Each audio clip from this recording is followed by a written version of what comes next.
Welcome to Sportsbet TV with me, Paul Alster. I'm here with you with my racing selections for the second day of the Cheltenham Festival on Wednesday, the 15th of March. And this particular bulletin is being recorded on Tuesday morning at around 11:15. The prices I suggest are relevant and correct at the time of this recording.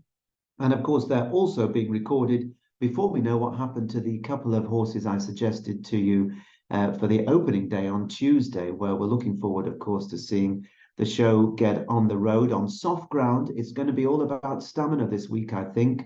We'd anticipated for so long that it was going to be good or good to soft at worst, the ground this year, but it looks like it's going to be soft ground throughout the week. I will, of course, be revising my thoughts if we suddenly see the ground drying out. If you happen to be discovering me for the first time, then please press the subscribe button just below this screen. Sportsbet is free. My selections recommended every week, absolutely no charge. I also, of course, have my out in front subscription service where I'll be offering during Cheltenham 4 or 5 selections a day. So if you want to get the full picture of what my fancies are, nearly always at very good odds, some very big odds, then do just check the link below this screen at Patreon. It will take you there to explain what's on offer, all the weekend tipping throughout the year, as well as all the big festivals and some other racing as well. And it's now available at just £25 a month. So do have a good think about that. But 2 free selections for Wednesday.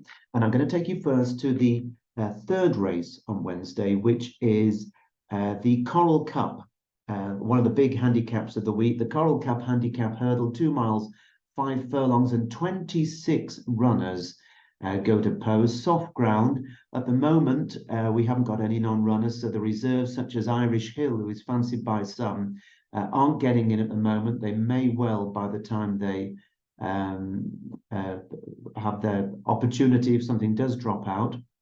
But this is a race that is going to be very much about stamina in the soft ground. And it's a race that as well has provided plenty of surprises over the years. And indeed, over the last 5 years, the trends are as follows. The SPs of the last 5 winners have been 20 to 1, 28 to 1. There was a 5 to 1 favourite gone in there, 33 to 1, and 50 to 1. So essentially what it says is that anything can win. It is a handicap, so theoretically, they all have a similar chance of success, although, of course, some are better in than others, depending on their particular form and the conditions and so on and so forth. Now, one horse that I was very keen on for last year's race, and he ran very well for us, but the ground went wrong for him, was Camprond, trained by Philip Hobbs. Now, Camprond has been laid out for this race all year. And it's really hard luck for them that the ground has gone again. All year we've been struggling to get decent-sized fields because of the quick ground and good ground. Then all of a sudden, whoosh, you get a downpour and it's soft ground. So Camprond, you wouldn't rule him out running a very big race, and he's still among the favourites at around 7, 8 to 1. But the fact that the ground is soft is going to make it tougher for him. So I'll be opposing him this time. Now, the bookies are always scared of the Irish trainer, Charles Burns. He is such a shrewdie, and he lays them out for races. He laid Run for Oscar out for the Seeyouatmidnight, and he went and won it. Big success for Ireland in the Seeyouatmidnight, and a massive win for Charles Burns. And apparently he's had his eye on this race ever since the Seeyouatmidnight. The horse ran twice over hurdles before Christmas in Ireland. Hasn't been seen since. They've been keeping him fresh and well. He handles this kind of ground. He is going to be a danger to all. Run for Oscar. Now, another Irish horse that is of some interest is Noel Meade's Beacon Edge. Now, this horse has been competing in Grade 1 and 2 races over hurdles and fences for the last few seasons. He's a fascinating runner. He was third recently in a Grade 2 to Blazing Cal, who, of course, is one of the favourites for the Stayers hurdle. Blazing Cal is trained by Charles Burns, and the bookies are terrified of the Run for Oscar Blazing Cal double. That would kill them if those two were to go in. But Beacon Edge ran very well behind Blazing Cal, and now his first time in his life in a handicap over hurdles and wearing blinkers for the first time as well. So it looks like Shrewdy Noel Meade is trying something new with Beacon Edge, and it'll be fascinating to see just how the horse does.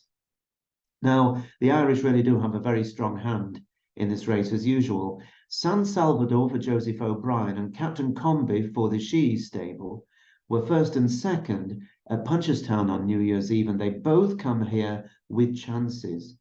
Now, another one with a chance and another horse who is running in very good form is Benson, who won at Kelso a couple of weeks ago, winning the Moor Battle Hurdle. And that means that he is eligible for the £100,000 bonus if he can follow up by winning this race. That is a huge incentive.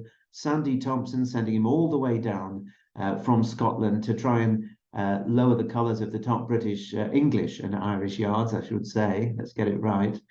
He stays well. The Moor Battle was 2 miles, but he stays 2.5 and 2.5. He's got his £5 penalty, but they'll be giving it their all, that's for sure.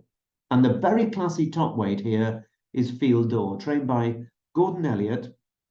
This one beat the Grade 1 winner, Sharjah, last time out at Garum Park in a Grade 3 over 2 miles.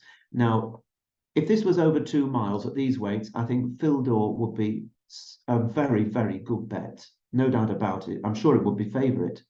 But it's never run this far. If it stays, it would have to be a massive danger to all. And you could easily see Field D'Or, despite the big weight, coming there, cruising around the home turn. The question is it going to get up that steep hill after the last to the line under the big weight, going into unknown territory for the first time? But I'll be watching it very closely. Now, my selection here in this race, this is a race, by the way, in which I also have a second fancy that I'll be recommending at my Out in Front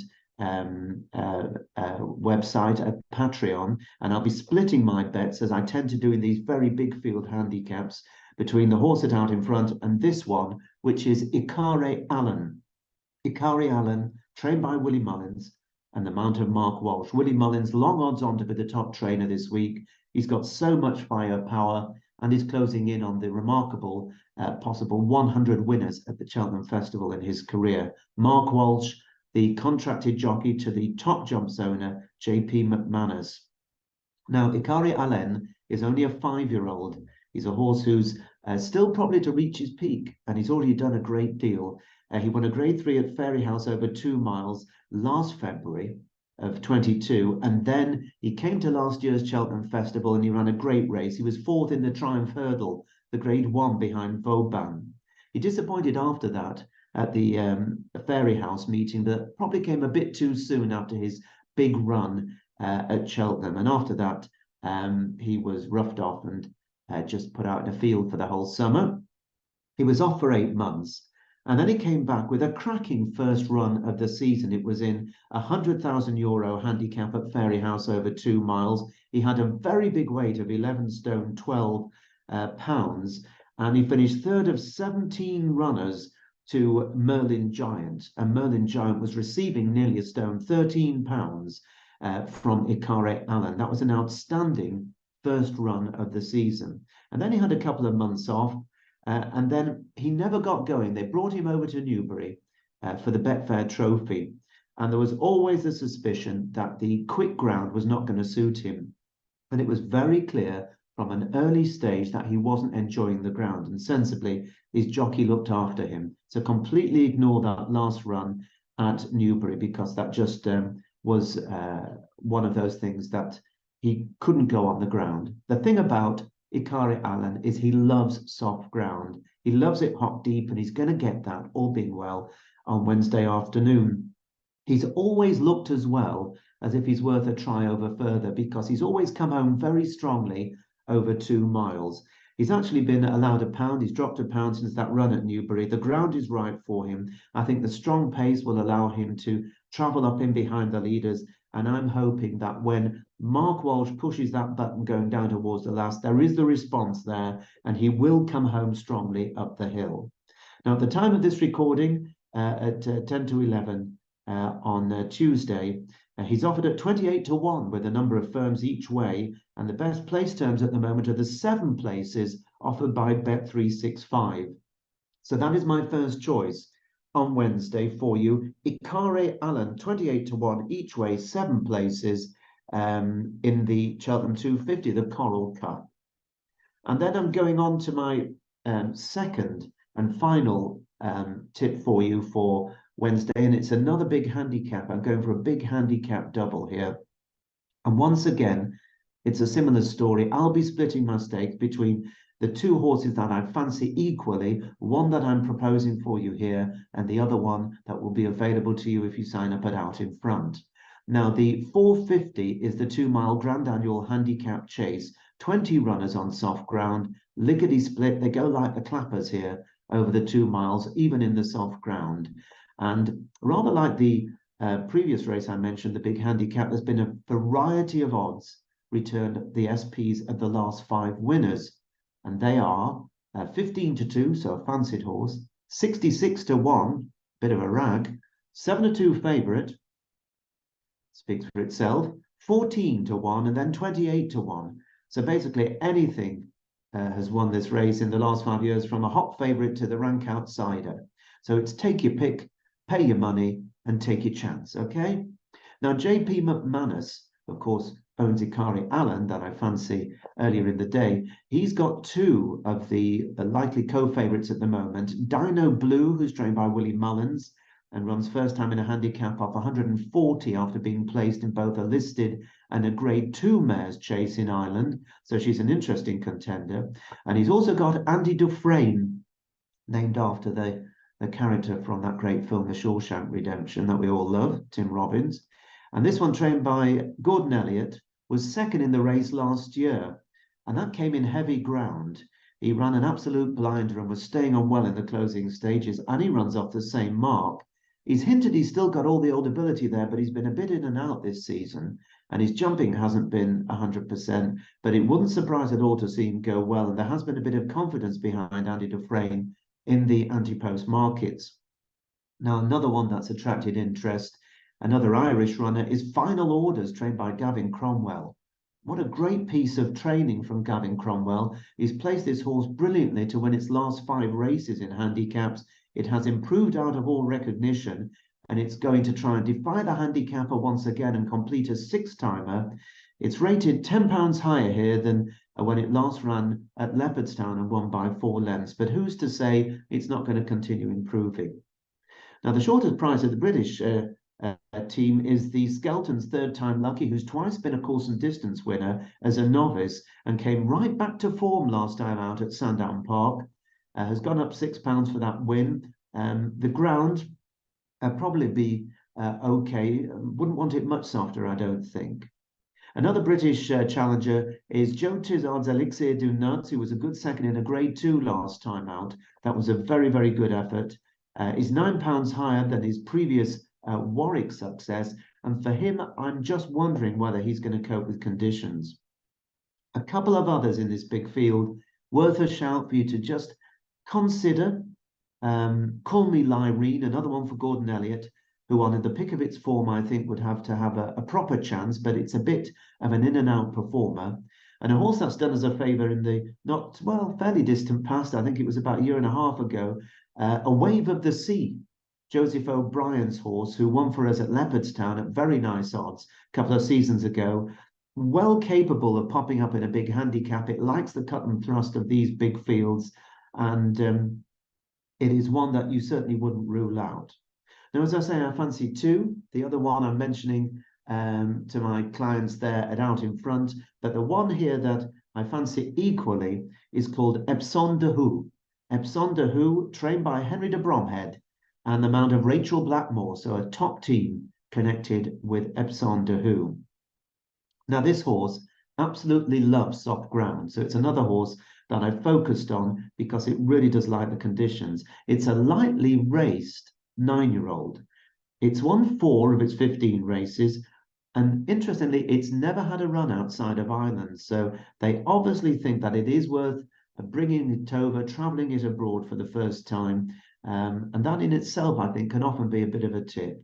It won at Cork in November of 2021 in over 2 miles on soft ground in a handicap chase by 4 lengths, and then was off for over a year after that. So obviously picked up a bit of an issue. but ran a fine race on its reappearance. And Henry really did throw it in. It couldn't have found a harder rival. It was second to Energumeni, who, of course, is expected to take all the beating in the champion chase on Wednesday. Well, of course, it was never going to beat Energumeni, but it ran well for a long way, especially after such a long absence, eventually finishing second in that Grade 2 at Cork in December, beaten 15 lengths. Now, its latest run was at Fairyhouse in a hot 2-mile 1 furlong handicap chase.